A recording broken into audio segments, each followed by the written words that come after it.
أعوذ بالله من الشيطان الرجيم بسم الله الرحمن الرحيم وقال الذين كفروا لا تسمعوا لهذا القرآن والغوا فيه لعلكم تغلبون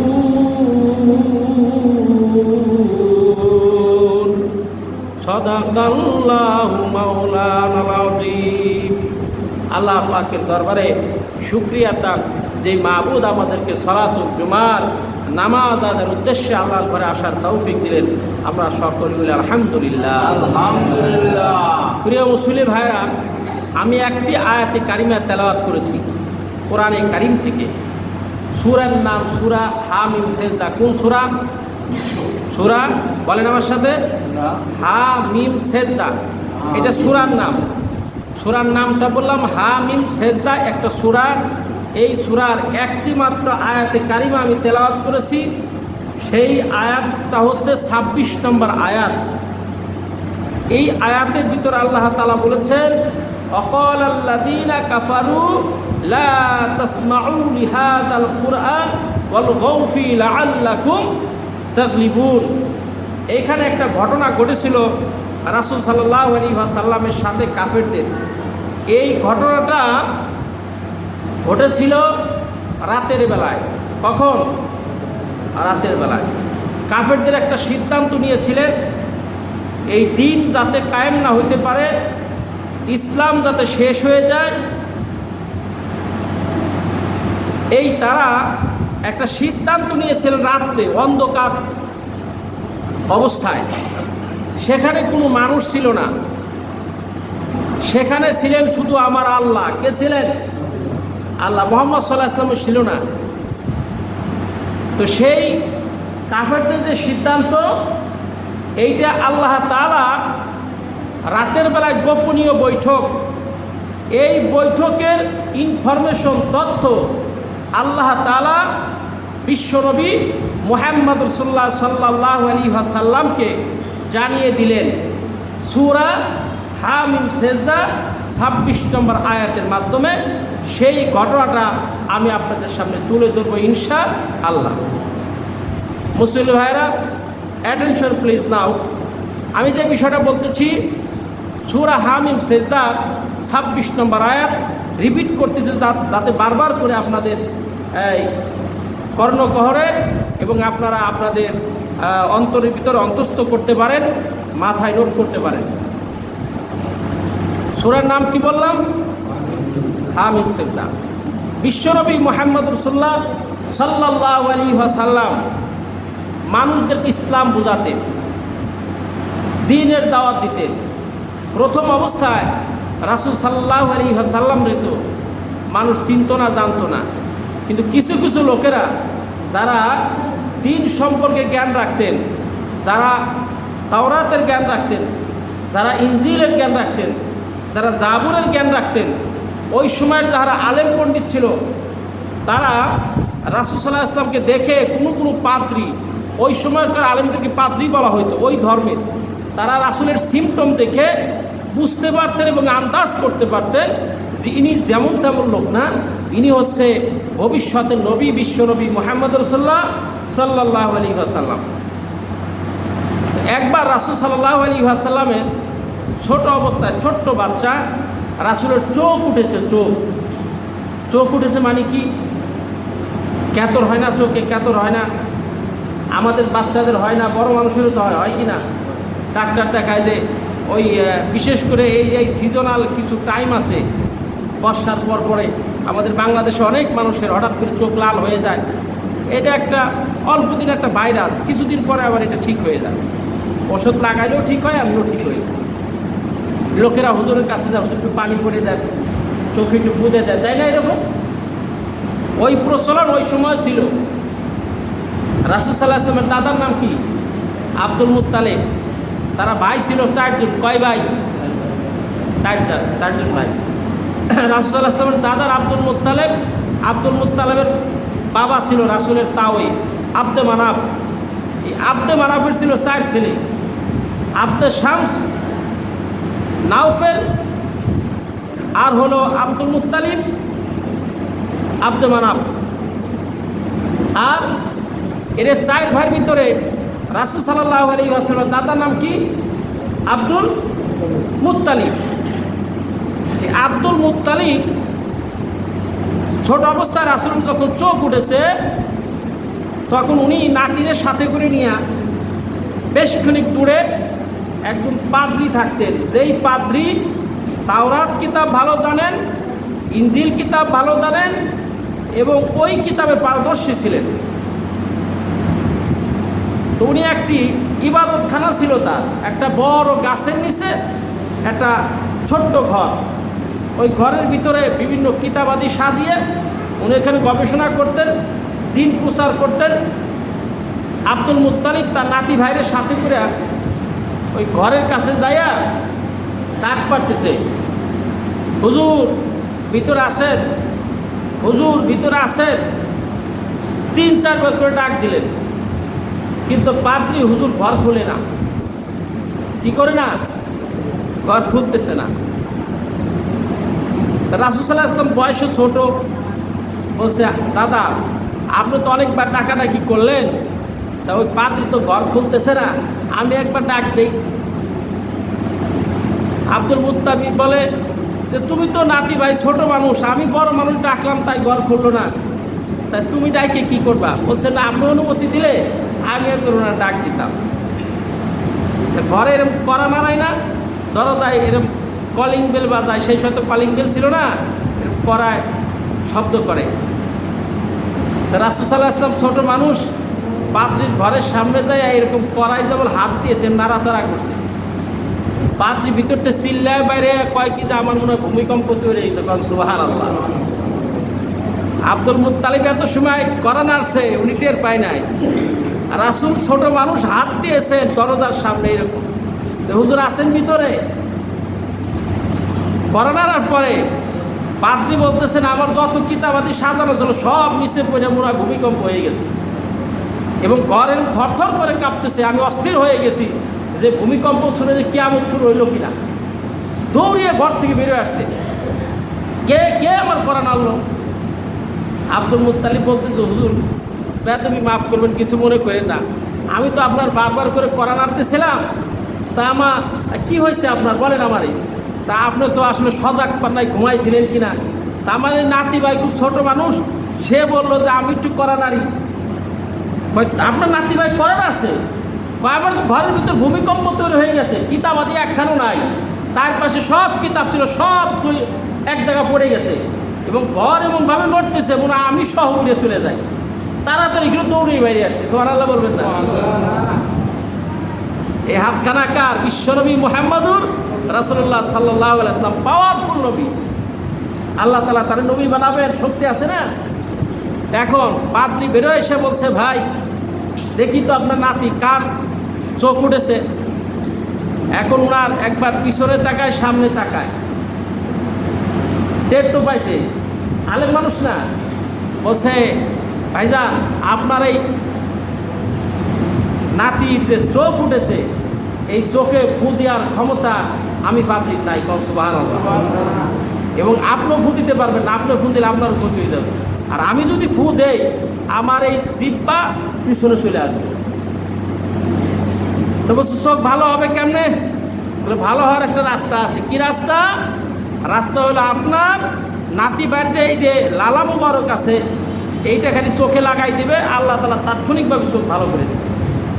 সুবহানাল্লাহ বলবেন না?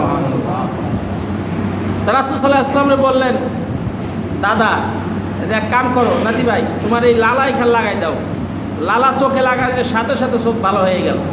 সুবহানাল্লাহ। এবং পাদ্রী বলতেছে ভাইজান আমি যতটুকু কিতাবাদি পড়েছি, তাওরাত পড়েছি, জাবুর পড়েছি, ইনজিল পড়েছি, স্টাডি করেছি, তাকে শেষ জামানার একজন নবী আসবে আপনার কুরাইশ বংশ থেকে, তার দাদার নাম হবে Abdul Muttalib. There is no doubt, সন্দেহ নাই, ইনি হচ্ছে সেই নবী মুহাম্মদ রাসূলুল্লাহ সাল্লাল্লাহু আলাইহি ওয়াসাল্লাম। অতএব সাবধান, আপনি খুব বি কেয়ারফুল থাকবেন, এর কিন্তু অনেক শত্রু আছে ইহুদিরা।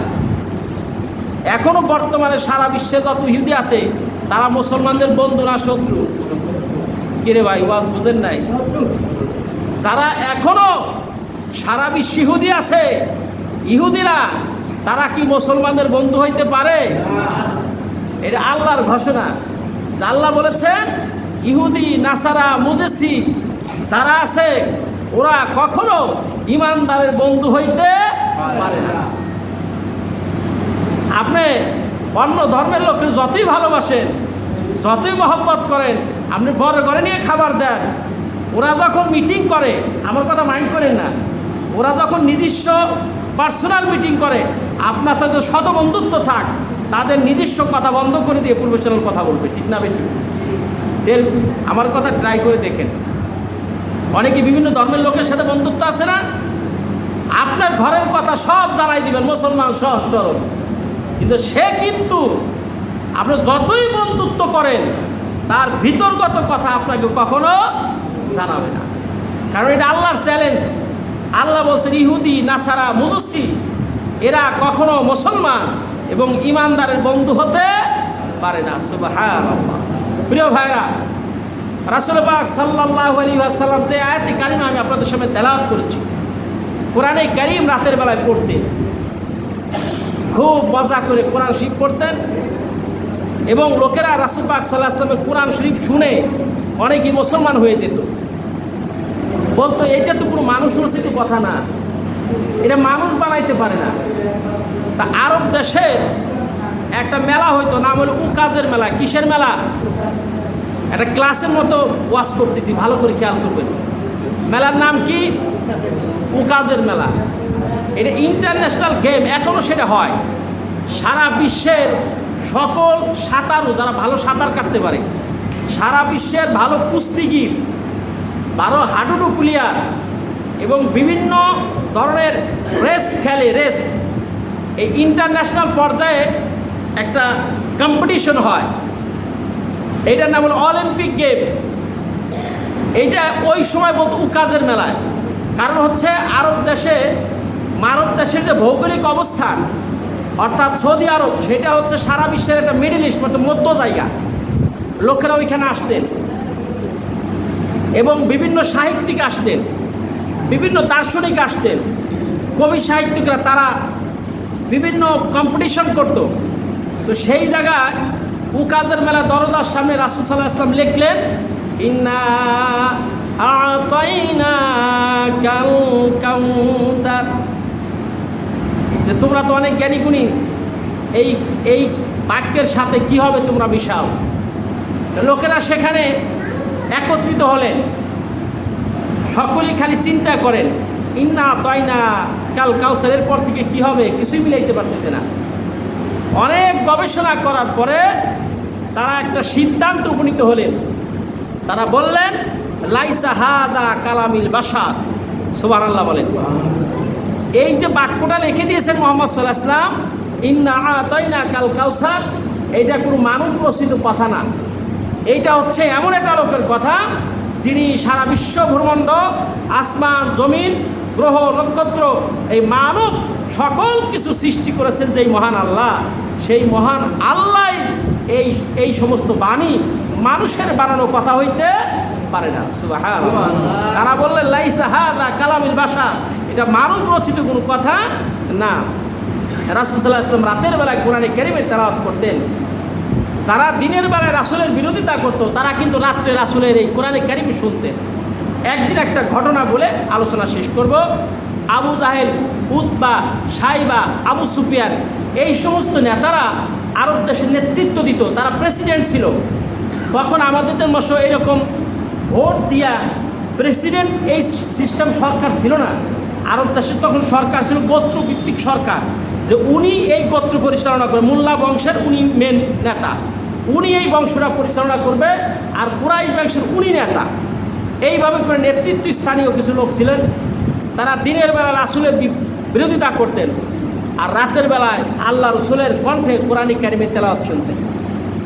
একদিন ঘটনা করবে, রাসূল পাক সাল্লাল্লাহু আলাইহি ওয়াসাল্লাম কোরআন কারীমের তেলাওয়াত করতেছেন, আবু জাহেল, উতবা, সাইবা এরা আল্লাহ রসুলের ঘরের চারদিক দিয়ে যে কোরআনে কারিমের তেলাওয়াত হচ্ছে, ওনারা তেলাওয়াত কান লাগায় শুনতেছে। কারণ কি?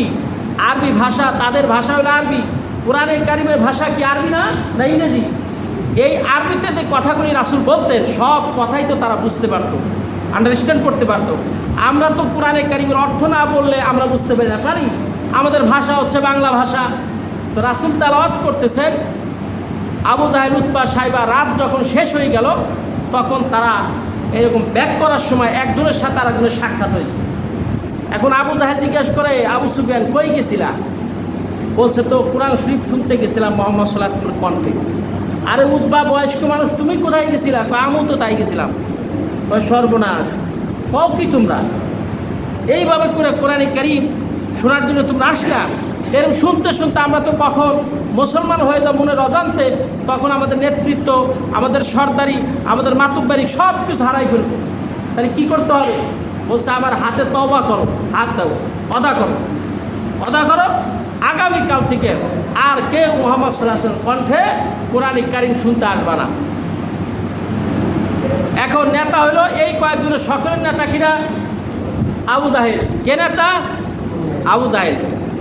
রাতের বেলায় শুয়ে শুয়ে আবু জাহেল চিন্তা করে, কোরআন কারিমের তেলাওয়াত তো মজাই লাগে, আর আমার সাথে যারা তওবা করেছেন, অদা করেছেন, ওরা তো কেউ আসবে না।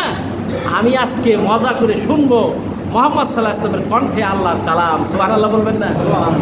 রাতের বেলায় লুকায় লুকায় আবু জাহেল চলে গেছে এবং রাসূল কোরআন কারিমের তেলাওয়াত করতেছেন, পাশে আবু জাহেল দাঁড়িয়ে আছে। উতবা চিন্তা করছে যে নেতা আবু জাহেল যেহেতু তওবা করাইছে, ওয়াদা করেন, উনি তো যাবে না, আমি একটু গোপনে যাই। মজা করে চাদর মুড়ি দিয়ে এরকম গেছে। আবু সুফিয়ানও চিন্তা করছে যে আরে আর তো কেউ যাবে না, আমি একটু যাই।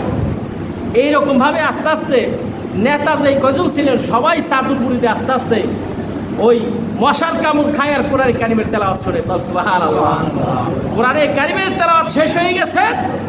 আবু জাহেল, উতবা, সাইবা একটু অন্ধকার থাকা অবস্থায় রাস্তা দিয়ে যখন রওনা, উতবার সাথে আবু জাহেলের পায়ের সাথে এরকম ধাক্কা খেয়েছে। আবু জাহেল তো নেতা মানুষ, কণ্ঠ কুপুটা, তাই না? চিল্লায় উঠে, কে? বলছে, আমি তো উতবা। তুমি কে? আমি আবু জাহেল।